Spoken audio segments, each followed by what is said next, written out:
என்ன வாரம் வாரம் ஒரு படம் ரிலீஸ் பண்றீங்க அப்படின்னு கேக்குறாரு. ஐஷு கதை அனுப்புது. நமக்கு எப்படி இருக்கும் கேரக்டர், ஏதாவது மொக்க பண்ணி அனுப்பிச்சிடுமா? 15 நிமிஷம் 20 நிமிஷம் தான் இருக்குமா, கெஸ்ட் ரோல் மாதிரி தான் அனுப்பிச்சு விடுமே, ஐஷு கொஞ்சம் கேர்ஃபுல்லா டீல் பண்ணுவோம் அப்படின்னு சொல்லிட்டு கதை கேட்டேன். இன்ட்ரோ பிளாக் அப்போ உண்மையாவே அழுதுட்டேன் நான். உண்மையாவே it is so nice the narration. Aishu வேற இருக்காங்க. ஸோ வந்து போட்டி போட்டு அவங்க கூட ஒர்க் பண்ணோம். அனைவருக்கும் வணக்கம். தேவராஜன் வந்தோடனே கேட்குறாரு, என்ன வாரம் வாரம் ஒரு படம் ரிலீஸ் பண்றீங்க அப்படின்னு கேட்குறாரு.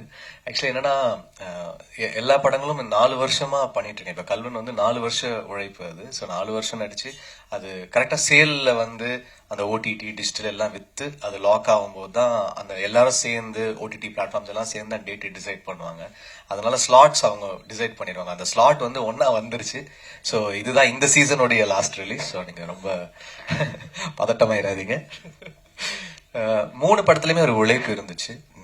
ஒரு ஒரு பேக் டிராப், ஒரு கதை, ஒரு ஒரு உழைப்பு, ஒரு நேர்மை எல்லாமே டெஃபினட்டா இருக்கு படத்துல.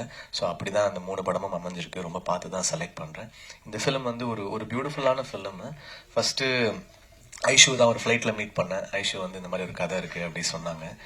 எனக்கு ரொம்ப பிடிச்ச ஆர்டிஸ்ட் காக்கா மோட்டை. அவங்களோட முக்கியமான பிரேக் அந்த படம். நான் தான் மியூசிக் பண்ணேன் அவங்களுக்கு. ஸோ அதுக்கப்புறம் நாங்கள் வேலையே செய்யல, இப்போதான் வேலை செய்யறோம். அவங்க அந்த கதை வந்து அனுப்புறேன்னாங்க. எனக்கு ஒரு டவுட், ஐஷு கதை அனுப்புது. நமக்கு எப்படி இருக்கும் கேரக்டர், ஏதாவது மொக்க பண்ணி அனுப்பிச்சிடுமா? 15 நிமிஷம் 20 நிமிஷம் தான் இருக்குமா, கெஸ்ட் ரோல் மாதிரி தான் அனுப்பிச்சு விடுமே, ஐஷு கொஞ்சம் கேர்ஃபுல்லா டீல் பண்ணுவோம் அப்படின்னு சொல்லிட்டு கதை கேட்டேன். கதை கேட்க ஆரம்பிக்கும் போது பண்ற ஐடியால இல்லை நான். ஸோ ஆனந்த் வாங்க கதை கேட்கறேன்னு கேட்டேன். இன்ட்ரோ பிளாக் அப்போ உண்மையாவே அழுதுட்டேன் நான். உண்மையாவே it is so nice the narration. அப்ப சொல்லிட்டேன், சார் இந்த படம் நான் கண்டிப்பா பண்றேன், நீங்க செகண்ட் ஹாஃப் சொல்லுங்க அப்படின்னு. அப்படியே ஓடிடலான்னு பார்த்தாரு ஆனந்த். இருந்தாலும் உட்கார வச்சு செகண்ட் ஹாஃப் உட்கார வச்சு கேட்க வச்சு. It's a nice film. ஒரு ஒரு ஒரு ஃபேமிலி ட்ராமா அண்ட் ஒரு கப்புள்குள்ள இருக்கிற டிஃபரன்சஸ் என்னன்னா, இப்போ இப்போ ஒரு கப்புள் டிவோர்ஸ்க்கு போறாங்க, இல்ல ஒரு ஒரு ஒரு ட்ராமா அவங்களுக்குள்ள நடக்குதுன்னா அது வந்து பக்கத்துல இருக்கிறவங்க தூரத்துல இருக்கிறவங்க எல்லாருமே 1000 பேசுவாங்க. பட் அவங்க 2 பேருக்கு ஒண்டி தான் தெரியும் அவங்களுடைய how they can put up with each other in a ரூம்னு. ஸோ அந்த அதில் நான் ரொம்ப ஸ்ட்ராங்கா பிலீவ் பண்றேன். அந்த அந்த ஏரியா வந்து ஹேண்டில் பண்ணியிருக்காரு. So there'll be lot of couples. ஒரு ஒரு ஒரு 3 கப்புள் இருப்பாங்க அந்த ஃபிலிம்ல. அவங்களுடைய differences and how they handle life, இது எல்லாமே வந்து இந்த படத்துல அழகா சொல்லியிருக்காரு. Is a very good director. அவரும் ஜெகதீஷும் ஒரு நல்ல combination. Jagadeesh is very nice cinematographer. இந்த படம் வந்து லைவ் சவுண்ட். ஸோ டப்பிங் கிடையாது, அங்க பேசுறதுதான். ஸோ நிறைய ஷார்ட்ஸ் பாத்தீங்கன்னா 5 மினிட்ஸ் 6 மினிட்ஸ்லாம் சிங்கிள் ஷார்ட்ஸ் போயிட்டு இருக்கும். ஐஷு வேற இருக்காங்க. ஸோ வந்து போட்டி போட்டு அவங்க கூட ஒர்க் பண்ணோம். பட் மேக்ஸிமம் எல்லாமே செகண்ட் டேக் தேர்ட் டேக்கே ஓகே ஆகிடும்.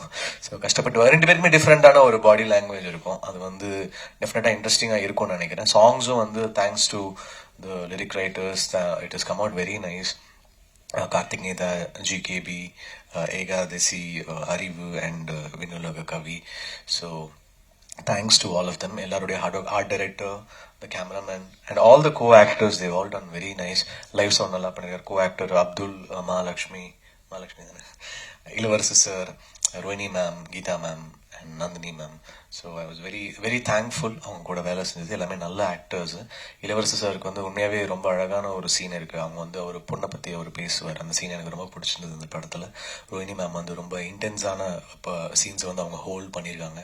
எல்லாருமே எல்லாருமே ஒரு ஒரு ஒரு ஆட் பண்ணியிருக்காங்க இந்த படத்துக்கு. தேங்க்ஸ் டு வருண், இந்த படத்தை எடுத்து ப்ரொடியூஸ் பண்ணார். Is very passionate person. So I wish them best of luck. So படம் பாருங்க, கண்டிப்பா உங்களுக்கு பிடிக்கும்னு நம்புறேன். பார்த்துட்டு எப்படி இருக்குன்னு சொல்லுங்க.